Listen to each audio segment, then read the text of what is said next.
شروع کرتی ہوں اللہ کے نام سے جو بڑا مہربان نہایت رحم کرنے والا ہے۔ آدھی دنیا کو اپنی سلطنت بنانے والا نمرود ایک ظالم اور بدکار بادشاہ تھا۔ اس کا شجرہ نسب حضرت نوح علیہ السلام سے یوں جا ملتا ہے: نمرود بن کنان بن کوس بن سام بن نوح۔ روایات میں ہے کہ نمرود نے 400 سال تک ایک طویل اور مضبوط حکومت کی۔ اس کے دور حکومت میں بت پرستی عام تھی۔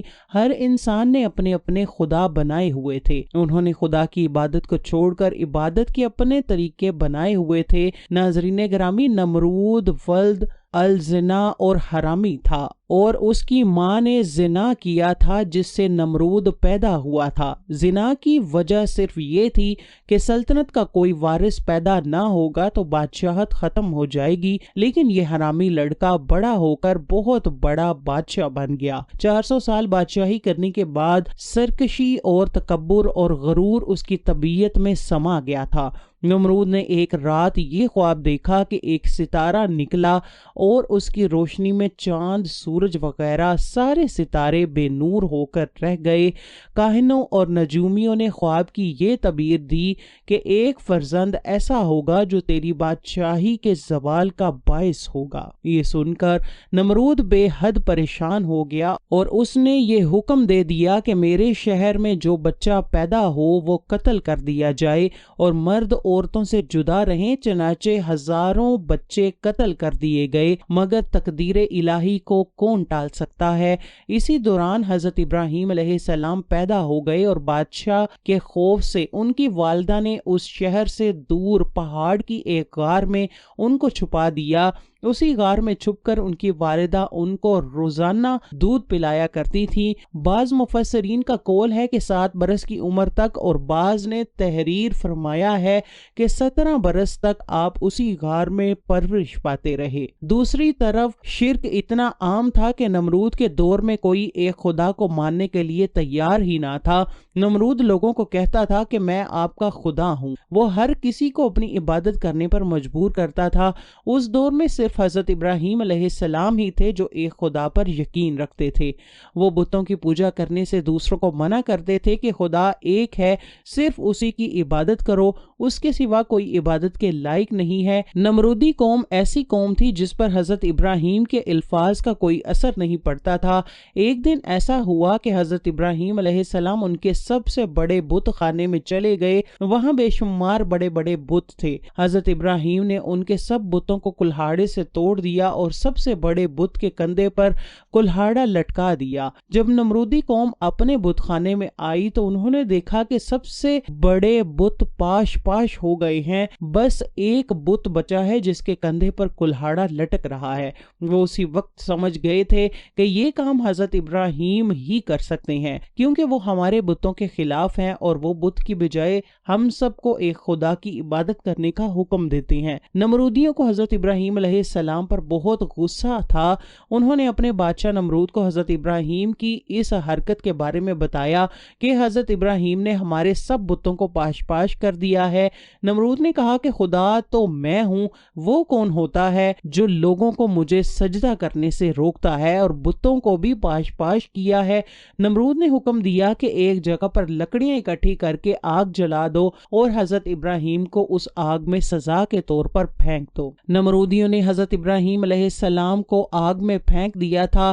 آگ نے اللہ تعالیٰ کے حکم سے حضرت ابراہیم کے جسم پر کوئی اثر نہ کیا، وہ اللہ تعالیٰ کے حکم سے ٹھنڈی ہو گئی تھی۔ حضرت ابراہیم کا فرمان ہے کہ میں جتنے دن تک آگ میں رہا تو میں نے اللہ کے ایک خاص رحم و کرم میں رہا تھا۔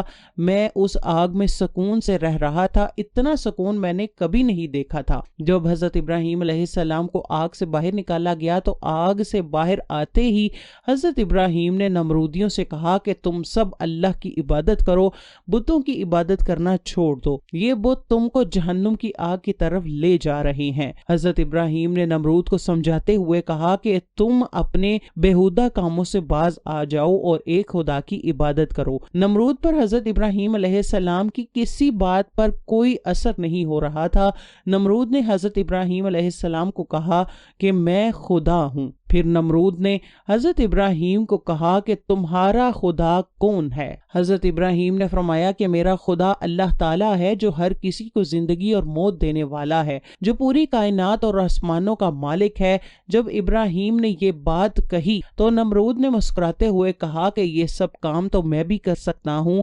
نمرود بادشاہ نے 2 قیدیوں کو بلوایا جن کو سزائے موت ہو چکی تھی۔ ان میں سے نمرود نے ایک کو مار دیا تھا اور دوسرے کو آزاد کر دیا۔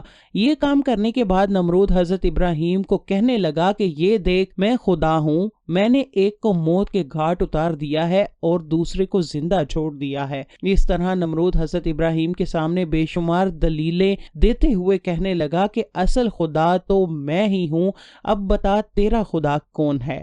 حضرت ابراہیم نے فرمایا کہ میرا خدا وہ ہے جو سورج کو مشرق سے طلوع کرتا ہے اور مغرب میں غروب کرتا ہے۔ اگر تو خدا ہے تو سورج کو مغرب سے طلوع کر کے دکھا۔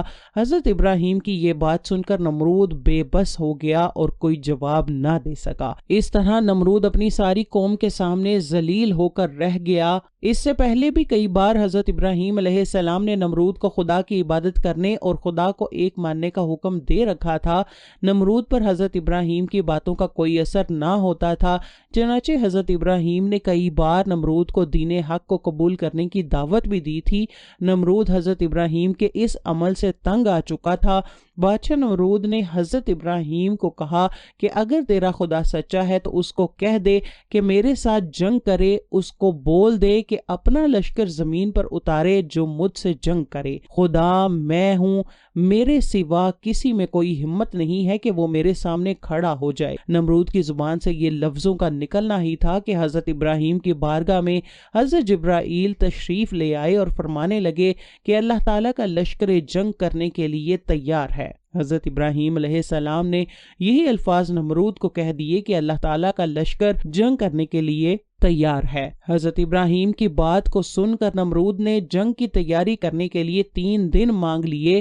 اللہ تعالیٰ کی طرف سے نمرود کو 3 دن کا وقت دیا گیا۔ 3 دن تک نمرود نے ساری دنیا سے بڑے بڑے نامی گرامی جنگجوؤں کو بلوا لیا اور نمرود کی طرف سے جنگ لڑنے کے لیے تیار ہو کر آ گئے۔ جب نمرود کا سارا لشکر اکٹھا ہو گیا تو نمرود نے کہا، اے ابراہیم، میں جنگ کے لیے تیار ہوں، جو میں نے 3 دن مانگے تھے وہ پورے ہو گئے ہیں، تم اپنے رب کی فوج کو بلا لو۔ حضرت ابراہیم علیہ السلام اللہ تعالیٰ کی بادشاہ میں دعا کی تو اللہ تعالیٰ نے نمرود سے جنگ کرنے کے لیے مچھروں کا لشکر بھیج دیا جس کی تعداد نمرود کے لشکر کے کئی گنا زیادہ تھی۔ اللہ تعالیٰ کے بھیجے گئے مچھروں نے چند ہی لمحوں میں نمرودی فوج پر حملہ کیا اور اس کی فوج کو خون چوس لیا۔ نمرود کی فوج میں ہڈیاں ہی ہڈیاں نظر آنے لگیں۔ جب نمرود نے اپنے لشکر کی یہ حالت دیکھی تو وہ سب کچھ چھوڑ کر اپنے محل کی طرف بھاگ گیا اور اپنی بیوی کے کمرے میں جا کر چھپ گیا۔ ایک لنگڑا مچھر نمرود کا پیچھا کرتا ہوا اس کے محل میں داخل ہو گیا تھا۔ کمرے میں داخل ہوتے ہی نمرود نے اپنی بیوی کو کہا کہ اس مچھر نے ساری فوج کو ہلاک و برباد کر کے رکھ دیا ہے۔